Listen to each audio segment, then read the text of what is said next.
우리 예랑 청년이 이렇게 오래 하면서 호박이 갑자기 사람으로 변해서 보기가 좀 좋습니다. 아마 우리 다영이 청년이 와서 이런 아이디어가 나오지 않았나 이렇게 생각이 들어요.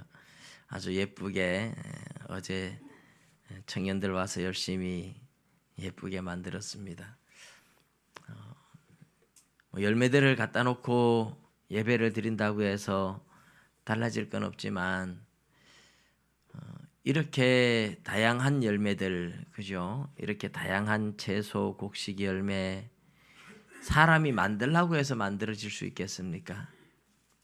우리가 먹을 수 있는 양식들을 하나님이 이런 씨앗을 주시고 나무를 주시고 심어놓고 거름 주고 물 주고 약치고 사람이 할 수 있는 건 그건데 자라고 꽃피고 열매 맺게 하는 것은 하나님이 하십니다.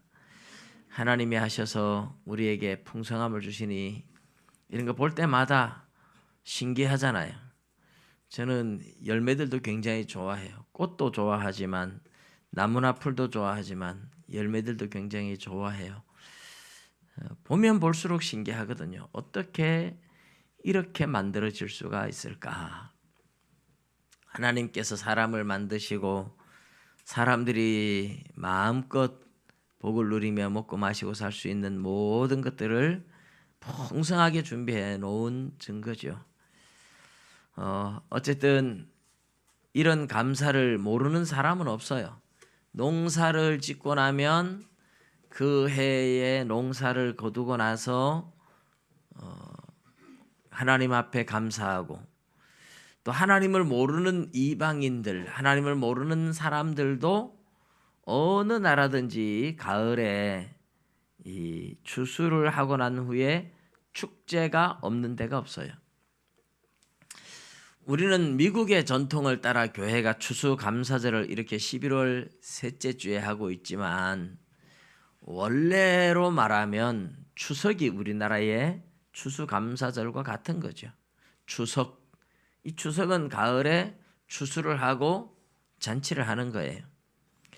그런데 좀 보면 요즘 보면 추석이 너무 빠르잖아요. 그죠? 뭐 열매도 미처 못 익었는데 추석이 왔어요. 근데 추수감사절을 보면 또 너무 늦어요. 그죠? 다 거두고 뭐 들어가려고 하는데 추수감사절이. 그래서 교회들이 요즘은 이렇게 추수감사절을 11월 셋째 주 미국에서 하던 이 전통을 한국이 그대로 이어받았지만 조금씩 앞으로 당겨서 추수감사절을 하는 교회들이 많이 있더라고요. 지난 11월 첫째 주에 어느 교회 목사님이 같이 있는데 그 교회 장로님이 전화를 했어요. 목사님, 추수감사절 우리는 빨리 안 합니까? 목사님도 순간 몇째 주인지 생각도 안 하고 아이고 다음 주에 해야지요. 그래 다음 주에 합시다. 그렇게 서로 장로님 한 분이니까 목사님 장로님 합의를 딱 하고 나서 물어요. 지금 몇째 주죠? 11월 둘째 주인데 셋째 주가 추수감사절인데 그런데 장로님 왜 이렇게 급하게 전화하셨지? 빨리 땡겨서 요즘은 하는 추세가 많으니까 그러신가 봅니다. 그래서 그 교회는 둘째 주에 추수감사절을 지냈어요. 더 빨리 하는 교회들은 11월 첫째 주나 뭐 10월 말에도 추수감사절을 지키는 그런 교회들이 있더라고요. 그래서 이 추수를 끝내고 나서 감사하는 게 너무 빨라서 곡식이 다 익기 전에 하기도 그렇고 또 너무 늦게 가기도 그렇고 10월 말쯤이 적당하다. 지금 요즘은 이제 그런 추세로 많이 가는 것 같아요. 이제 다른 하나님을 모르는 사람들, 그런 나라들, 우리나라도 하나님 모를 때도 추석이 있었지만 모든 나라들이 열매를 거두고 축제를 벌여요. 축제. 이 축제는 제자가 제사 드린다는 뜻이에요. 요즘은 무슨 뭐 매화 축제, 뭐 산수유 축제, 국화 축제, 뭐 다 축제라는 이름을 쓰잖아요. 그죠? 해바라기 축제 뭐 그런데 이 축제라고 말할 때 제자는 제사 드린다는 의미예요. 그래서 신에게 감사 제사를 드린다. 신에게 빌축자를 쓰고 빌고 감사하고 한다는 그런 의미로 축제라는 말을 썼어요. 이제 우리는 사실 뭐 축제라기보다는 그냥 감사절 뭐 이렇게 말하는 게 더 옳은 표현일 수도 있지만 하나님 앞에 우리는 감사의 제사를 드리는 셈이죠. 그래서 축제라는 말을 우리 하나님 앞에 사실은 써야 되는 거죠. 근데 우리나라만이 아니고 하나님을 안 믿는 세계 여러 나라다 보니까 10월 달에 하는데 9월 달에 하는데 11월 달에 하는데 나라마다 다 다르지만 추수하고 나서 하여튼 자기들의 신에게 감사하며 축제를 벌이는 그런 전통들을 다 가지고 있었습니다. 우리 기독교는 미국에서 선교사들이 많이 와서 미국 북장로교의 영향을 많이 받다 보니까 미국의 전통을 많이 따라왔습니다만 이 농경 사회에서 이렇게 농사를 짓고 하나님 앞에 감사를 하고 신에게 감사를 하고, 근데 우리 도시 사는 사람들은 특별히 농사 짓는 사람들의 영향이 있어서 가을에 이런 거 뭐 이렇게 거두고 이렇게 하기는 하지만 우리가 먹는 음식들은 다 농경 사회와 관련이 있긴 하지만 우리의 삶은 그렇죠. 요즘은 뭐 1년 내내 사과도 뭐 볼 수 있고 1년 내내 뭐 과일들이 없는 게 없이 다 이제 보관이 되고 저장이 되고, 그래서 도시 교회들은 어떻게 보면 이런 뭐 추수감사절 이런 게 별로 가슴에 와 닿지 않는 것 같아요. 매월 월급 받고 살고 뭐 이렇게 사는 사람들은 매월 감사하고, 농경사회는 1년 농사 지어서 가을에 팔아가지고 돈도 생기고 가을에 가야만 이제 풍성해지지만 도시 생활은 그런 농경사회하고는 상당히 많이 문화가 바뀌고 달라져 있다, 그런 느낌이죠. 그렇지만 어쨌든 우리 가을이 되면 농사 지어서 나오는 열매들도 가을만큼 이렇게 풍성한 건 없으니까 우리는 이런 걸 보면서 하나님이 주시는 은혜에 대해서 감사하고 영광을 돌리는 게 맞죠. 근데 오늘 그래서 우리는 이 도시 생활을 하다 보니까 농촌에서처럼 그런 어떤 추수의 느낌 이런 게 별로 많지 않잖아요. 그래서 영적 추수, 영적 열매에 대한, 성령의 열매에 대한 그런 이야기를 추수감사절에 함께 나누려고 제가 본문을 선택했습니다. 로마서 8장에서 갈라디아서 5장에서 같은 이야기들을 많이 하고 있어요. 같은 이야기들을 많이 하고 있는데 지금까지 제가 계속했던 것이 영에 속한 사람들에 대한 말씀을 나누었죠. 성령을 받은 사람은 영에 속한 사람이다. 성령을 받은 사람은 영에 속한 사람인데 성령을 따라 살아야 된다. 육신을 따라 살아가면 안 되고 성령을 따라 살아가야 된다. 그리고 성령을 따르는 게 무엇인지, 내가 성령을 따라 살아왔는지 육신을 따라 살아왔는지 판단하는 기준이 뭔가, 그런 말씀들을 드렸어요. 오늘은 우리가 성령의 열매 맺기 위해서 성령을 따라 살아가기 위한 방법이라고 표현하는 게 좋겠죠. 사실 알아도 못하는 게 너무 많아요. 뭐 내가 열심히 노력해야 된다는 걸 알지만, 열심히 공부해야 된다는 걸 알지만, 착하게 살아야 된다는 걸 알지만 내 안에 있는 욕심, 내 육신의 욕망들, 이것이 게으름 때문에 또 어떤 욕망 때문에 죄를 짓거나 게으름을 피울 때가 너무너무 많잖아요. 그래서 우리가 스스로의 힘으로 이겨내지는 못해요.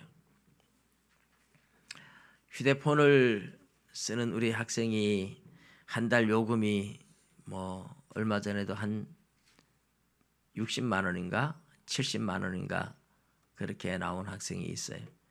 그래서 제가 물어봤어요. 최고 좋은 노트 3, 노트 9 휴대폰으로 바꾸어가지고 그래가지고 요금을 100만 원 가까이 써서 어떻게 이렇게 너는 썼느냐. 몇 번이나 이런 휴대폰 요금을 많이 올렸는데 또 그렇게 해서는 안 된다는 거 알고 약속도 많이 했는데 왜 또 했느냐. 제가 물어봤습니다. 게임을 하다가 뭐 게임에서 게임 머니를 산다 그러나요? 뭐 그걸 사는 걸 자꾸 결제를 해서 그렇대요. 안 해야 된다는 걸 알면서 자꾸 하다 보니까 그래 됐다. 이제 전에도 여러 차례 그랬을 때 다시는 휴대폰 그렇게 안 쓰겠다고 약속을 했는데 또 하는 거예요. 절제할 수 있는 힘이 내 안에 없는 거잖아요. 절제할 수 있는 능력이 내 안에 없잖아요. 예. 사람마다 다 다르지만 절제의 능력을 탁월하게 가지고 있는 사람, 그런 사람들은 하여튼 훌륭한 일들을 많이 해요. 그런데 대부분의 사람은 그런 절제 능력이 없습니다. 물론 뭐 그렇게 휴대폰 하나를 몇십만 원씩 그렇게 막 사용하고 그렇지는 않다 할지라도 사소한 데서 보면 자신의 욕망과 싸워서 자신의 욕망을 이길 수 있는 사람이 잘 없어요. 근데 이제 성령의 사람은 성령으로 육체의 욕심을 죽여야 되고 이겨야 된다. 로마서 8장 12절에 보면 그렇게 얘기하죠. 영으로서 몸의 행실을 죽이면 산다. 육신을 따라 살면 반드시 죽을 것이로되 영으로서 몸의 행실을 죽이면 살리니. 성령을 힘입어서 육체의 욕망을 이기셔야 된다 하는 얘기예요. 근데 말로는 그렇지만 과연 성령님이 나에게 막 힘을 주거나 막 에너지를 주거나 이런 게 아니고 나에게 막 새 마음을 주는 게 아니고 예수 믿고 성령을 받은 사람도 다 이 죄의 욕망과 싸워요.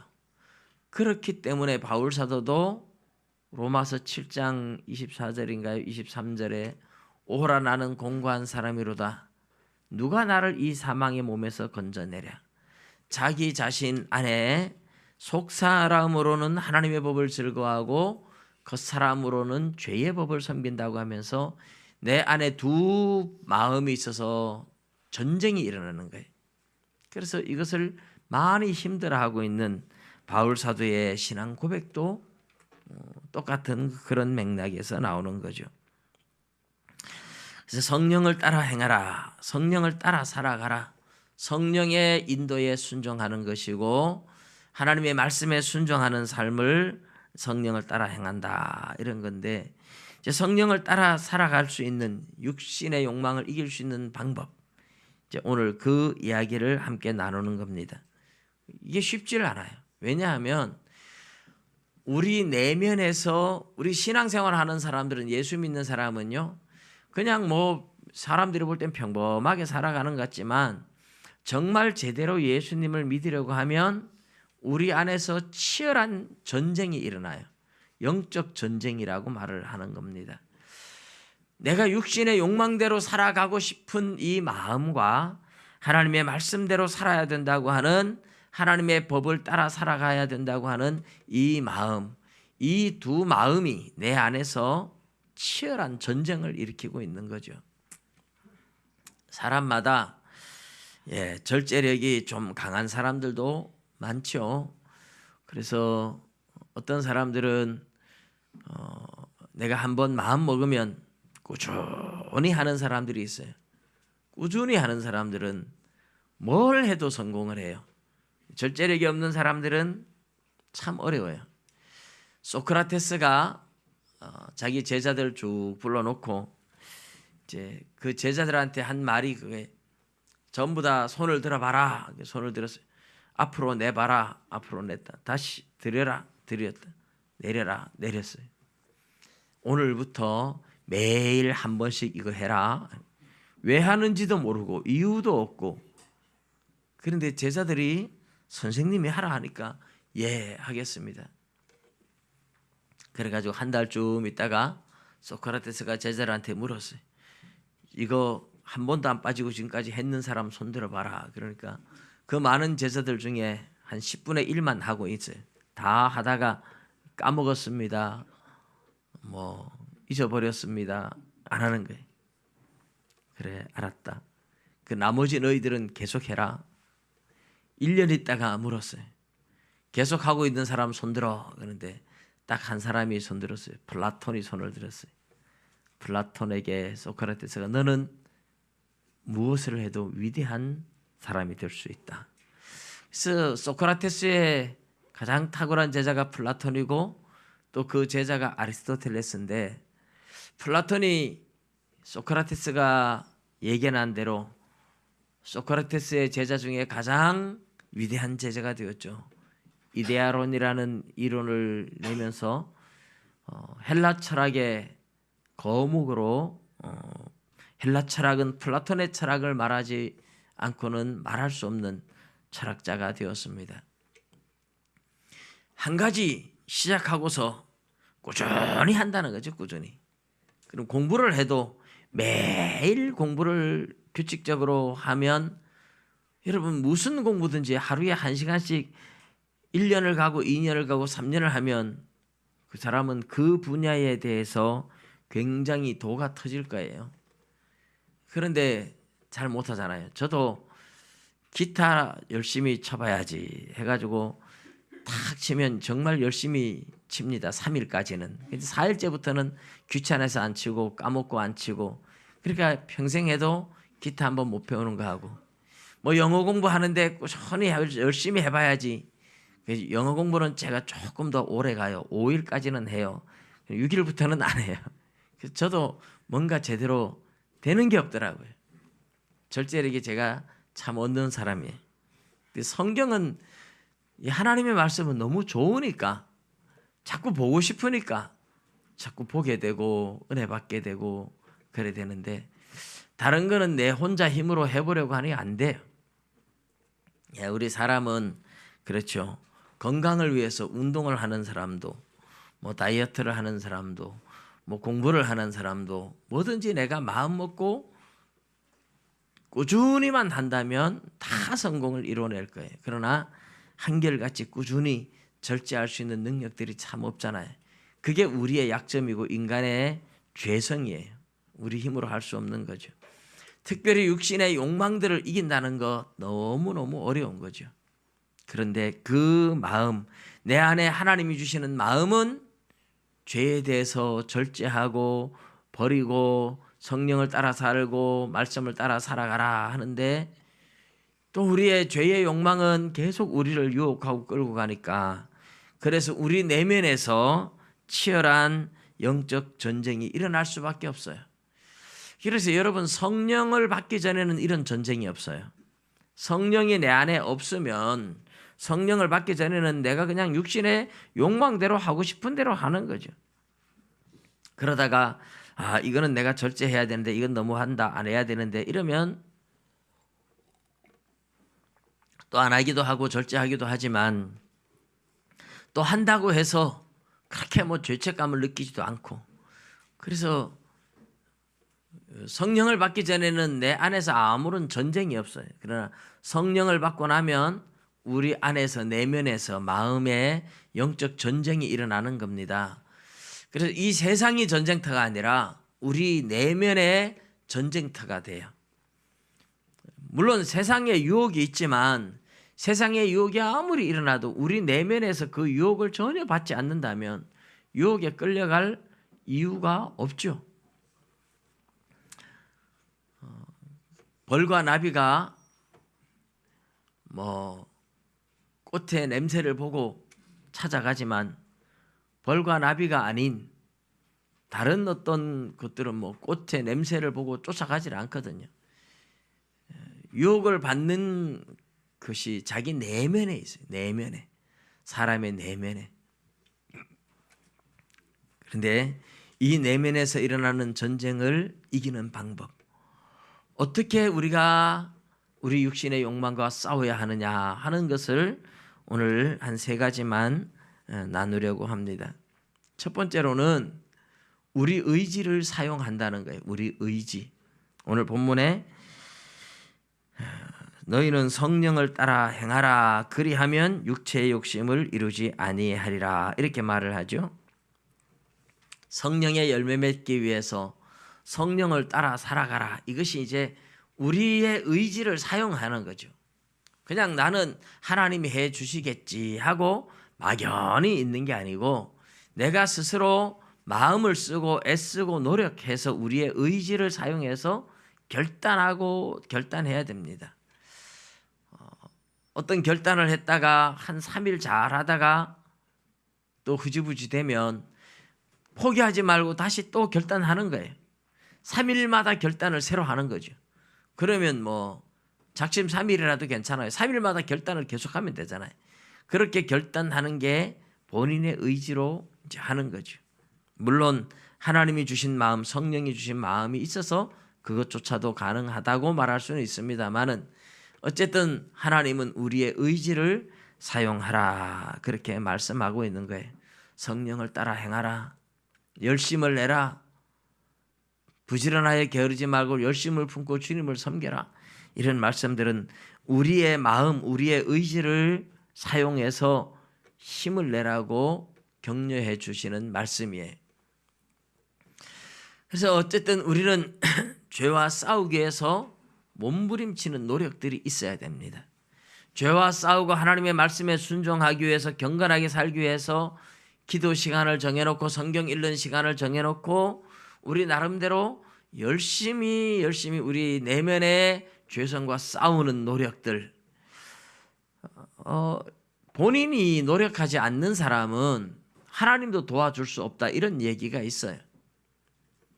본인이 뭘 하려고 열심히 하려고 하는 아이들, 예를 들어서 부모가 아이들을 학원에 보내고 뭐 공부를 시키는데 본인이 할 마음이 없어. 나 공부하기 싫어요. 그런 사람은 학원에 보내봤자 공부 안 합니다. 그죠? 공부 안 하고 돈만 버리는 거지 아무것도 안 합니다. 그래서 본인이 하려고 하는 의지가 없는 아이들은 안 보내는 거예요. 그런데 본인에게 의지가 있어요. 엄마 나 학원 좀 보내줘. 나도 학원 가고 싶어. 나도 공부하고 싶어. 뭐 이러면 본인의 의지가 있으면 부모가 그냥 돈 대주고 학원만 보내주면 본인이 스스로 공부는 하는 거죠. 옆에서 돕는 사람은 본인이 하려고 할 때 도와주는 그런 경우에는 효과가 엄청나게 좋지만 본인이 하려고 하는 의지가 없으면 옆에서 아무리 도와줘도 아무것도 못합니다. 그래서 본인의 의지가 참 중요해요. 여러분 우리 자신의 의지가 그만큼 중요합니다. 내가 하나님 말씀대로 한번 살아봐야지. 내가 성령을 따라 살아야지. 성령의 열매를 맺어야지. 나도 예수님 닮은 사람이 되고 싶다. 사람들이 나를 보면 저 사람은 천사 같아. 이런 소리를 한번 들어봐야 되겠다. 정말 예수님 닮아봐야 되겠다. 그런 의지를 가지고 말씀을 따라 살아가려고 본인이 노력해야 돼요. 그 노력, 본인의 의지가 있을 때 성령님은 훨씬 우리를 도와주기 쉽고 성령님이 우리를 도와주십니다. 그러나 본인의 의지가 없으면 그것은 성령을 소멸하는 것이 되어서 성령님도 나중에는 성령님도 감동도 안 줍니다. 우리가 노력을 안 하니까 성령님도 전혀 우리 마음을 타치하지 않아요. 네 마음대로 해라. 내버려 두면 그냥 죄악 가운데 빠지는 겁니다. 그래서 하나님은 우리가 성령을 따라 행하라고 이렇게 말씀으로 권면을 하시는 것은 우리의 의지를 사용하라 그런 뜻입니다. 내 스스로의 의지를 사용해서 하나님 말씀대로 살려고 몸부림치는 거죠. 물론 그런데 내 의지로 할 수 있는 게 아니라는 걸 알게 될 겁니다. 하나님의 말씀대로 산다는 게 참 어렵다는 걸 알게 될 거예요. 오른쪽 뺨을 때리면 왼뺨도 돌려대고 속옷을 가지고 자는 자에게 겉옷까지 주고 오리를 가자 그러면 십리를 같이 가고 이런 이야기들을 들으면 과연 누가 할 수 있는가 할 정도로 아예 절망적으로 포기하려고 하는 사람들이 너무 많아요.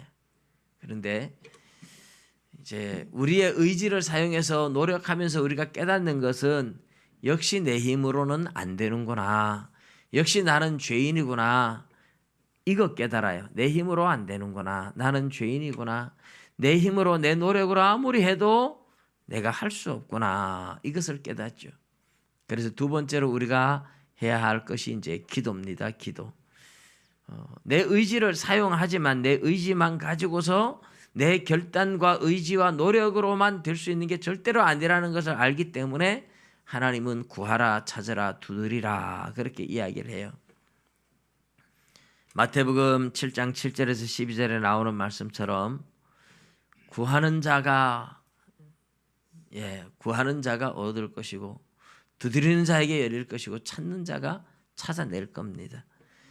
하나님께서 말씀하시기를 사람이 악한 자라도 자식이 떡을 달라 하는데 돌 줄 사람 없고 생선을 달라 하는데 뱀을 줄 사람이 없고 자식이 달라 그러면 좋은 걸 줄 줄 아는데 하물며 하늘에 계신 너희 아버지께서 구하는 자에게 성령을 주시지 않겠느냐, 좋은 것을 주시지 않겠느냐.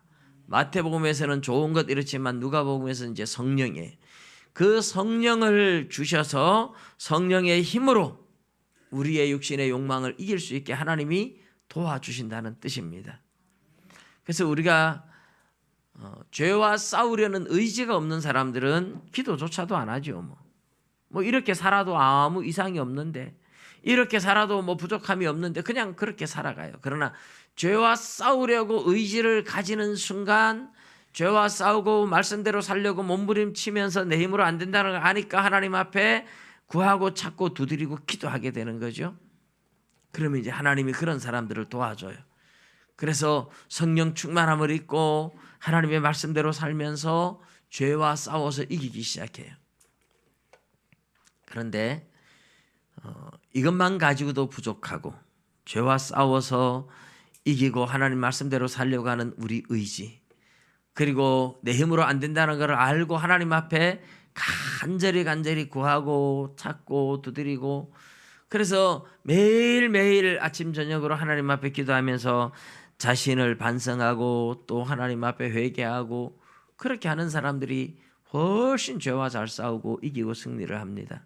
그런데 이제 로마서 5장에 8장에 두 곳에 이제 우리에게 그 부분을 더 잘 설명을 또 해주는 부분이 있죠. 우리가 그냥 막연하게 죄와 싸운다는 것, 기도하고 죄와 싸운다는 것, 이게 목표가 없으면 참 막연한 거죠. 막연하면, 목표가 없이 막연하면 승리하기가 참 어려워요. 예를 들어서 학생이 공부를 해도 뭐 토익 공부를 한다 그러면 내가 900점을 맞겠다, 800점을 맞겠다, 어떤 목표를 정해놓고 하면 공부를 하면서 지금 내 점수가 어느 정도 되는지 또 보고, 그러면서 테스트하면서 자기의 성적 관리를 하면서 목표에 많이 미치지 못한다 그러면 더 열심히 공부하고, 뭐 이렇게 목표라는 게 굉장히 중요해요.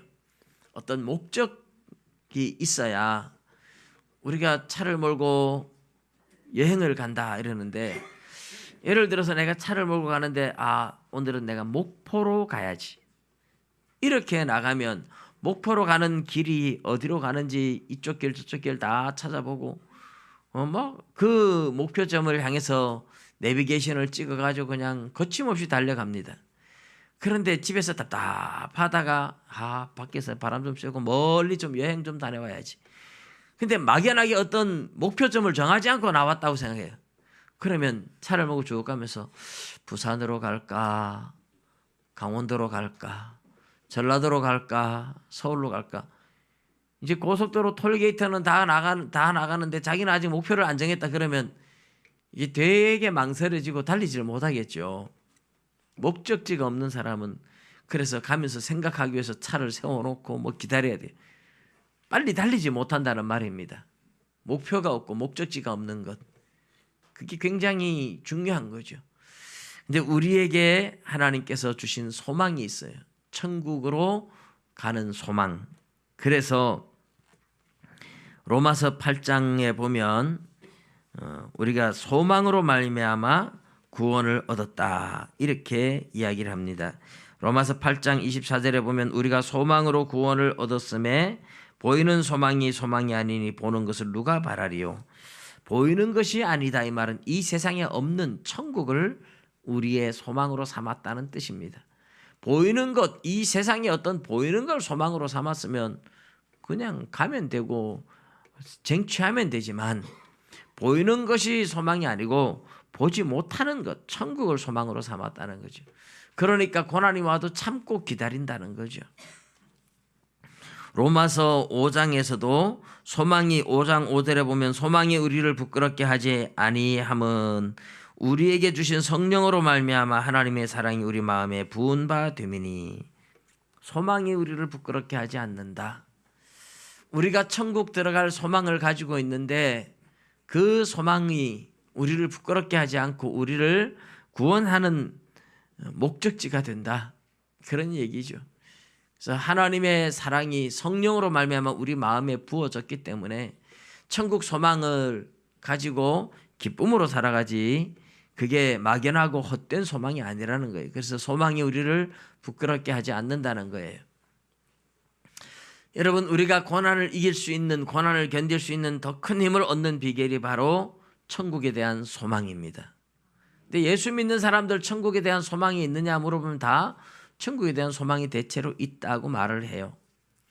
그런데 천국에 대한 소망이 너무너무 희미해집니다. 왜 그러냐 하면 살기 좋은 시대가 돼서 그래요. 이 세상도 좋은데 뭐 이렇게 천국이 얼마나 좋을까 봐. 이 세상도 이렇게 살기 좋은데. 그래서 고난을 당하는 사람일수록 세상에 대한 소망을 버리고 천국을 바라보지만 이 세상이 너무너무 살기 좋은 사람은 세상이 천국이다 그래요. 돈이 많고 여유가 많고 그래서 어떤 사람들은 보면 1년 내도록 비행기 타고 해외 골프 여행 다니면서 골프 치러 다니더라고요. 골프 치러 다니고 뭐 레저 스포츠 즐기고 뭐 부족함이 없으니까 그러면서 아주 이 세상이 천국이에요. 미국의 어떤 갑부는 보니까 몇 억짜리 차들로 좋은 차란 좋은 차는 다 가지고 있대요. 혼자서 몇십 대 차를 가지고 있고 비행기도 몇십 대가 되더라고요. 자기 개인 전용 비행기, 전용 자가용이 수십 대씩 되더라고요. 그거 다 쓰지도 못할 텐데 왜 그렇게 많이 해놨을까 의심이 가죠. 또 어느 부자 이야기를 들으니까 말 한 필 사가지고 오는데 호주에서 그 서울의 강남에 있는 어느 분이 230억 주고 말 한 필을 사왔다 이러더라고요. 그 오다가 죽으면 230억 그냥 날아갈 텐데 그거 어떻게 그런 생각을 할까? 우리는 상상할 수 없는 얘기지요.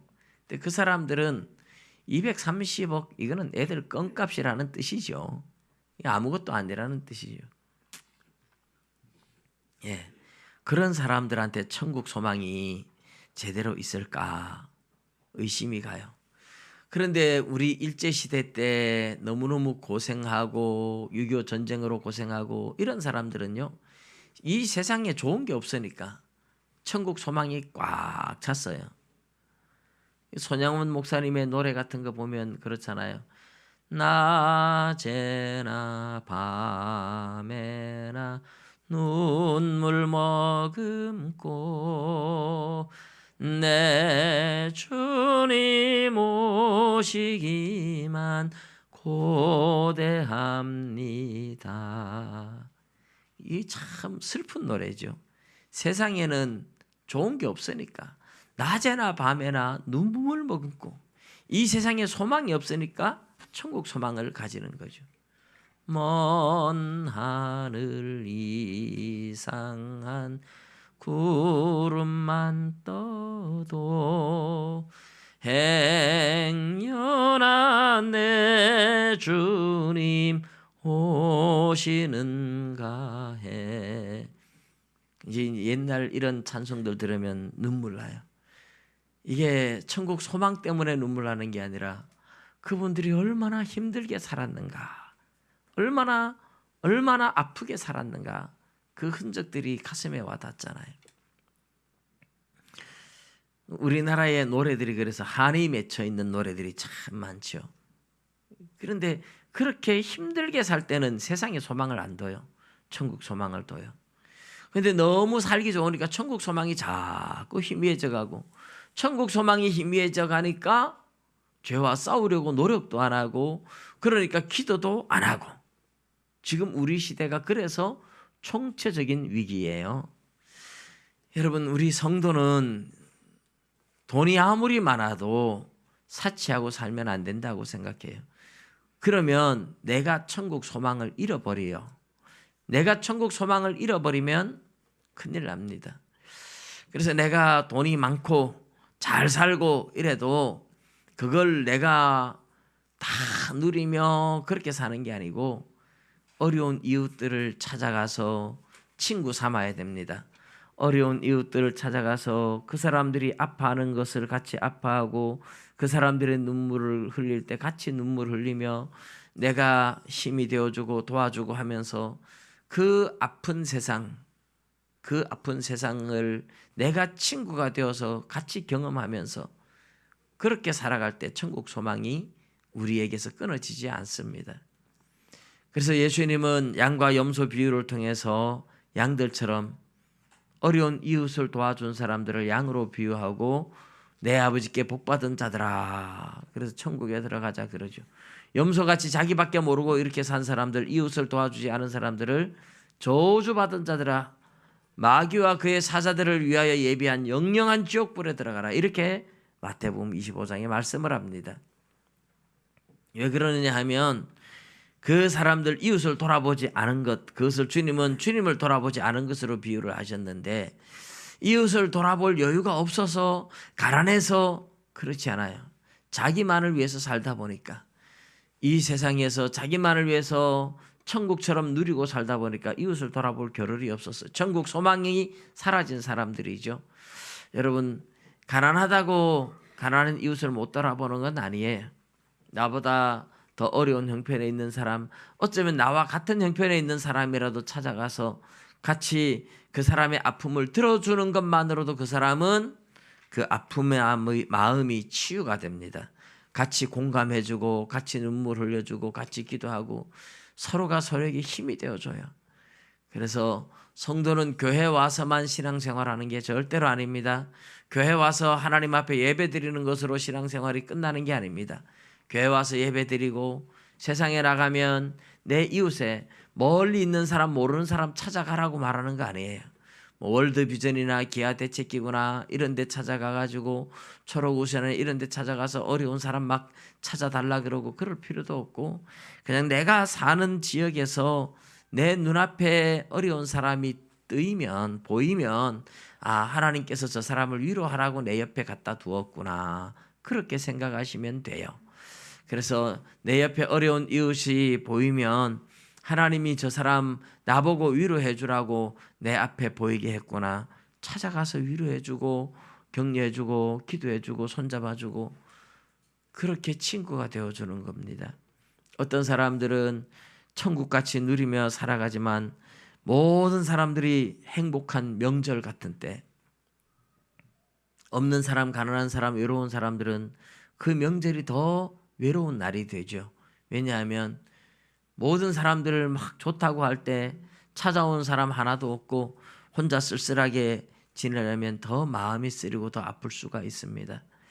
그래서 참 저도 잘 못하고 있어서 늘 마음만 그렇고 아플 때가 많은데, 우리는 어려운 이웃들을 찾아가서 손잡아주고 기도해 줄 수 있는, 그래서 이 세상에서 우리가 천국을 누리는 게 아니라 마음으로는 천국을 누릴지라도 어려운 이웃들과 함께 아픔을 나누고 슬픔을 나누면서 하늘의 소망을 두고 살아갈 때, 그 소망 때문에 우리는 죄의 욕망을 이기고 성령을 따라갈 수 있는 힘이 생겨요.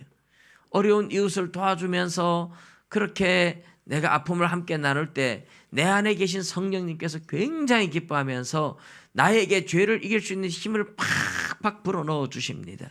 분명히 해보십시오. 선을 행하지 아니하면 죄가 문에 엎드리느니라. 하나님께서 가인에게 하셨던 말씀이죠. 가인이 아벨을 죽이고 나서, 아벨을 죽이기 전이죠. 아벨을 죽이기 전에 제사 때문에 화를 내니까 하나님께서 말씀하셨어요. 네 안색이 변하면 어찌미냐. 선을 행하지 않으면 죄가 문에 엎드리느니라. 내가 선을 행하면 하나님이 죄를 이길 수 있는 힘을 줘서 죄를 물리칩니다. 그러나 내가 선을 행하지 않으면 죄가 문에 엎드려서 나갈 때 들어올 때 죄를 밟고 다니면서 죄가 묻어납니다. 그 비유적인 표현이죠. 내가 선을 행하지 않으면 죄의 욕망에 내가 완전히 덮여버립니다. 그러나 내가 적극적으로 선을 행하면 죄를 이길 수 있는 힘을 하나님이 주셔서 죄를 이길 수 있어요. 예, 천국 소망. 이 소망을 가지고 살기 위해서 어려운 이웃들을 돌아보며 살아가면 우리가 죄의 욕망을 이길 수 있습니다.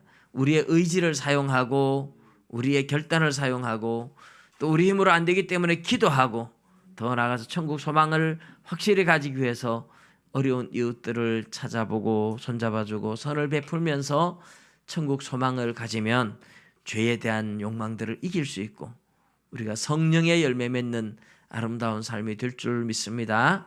기도드리겠습니다.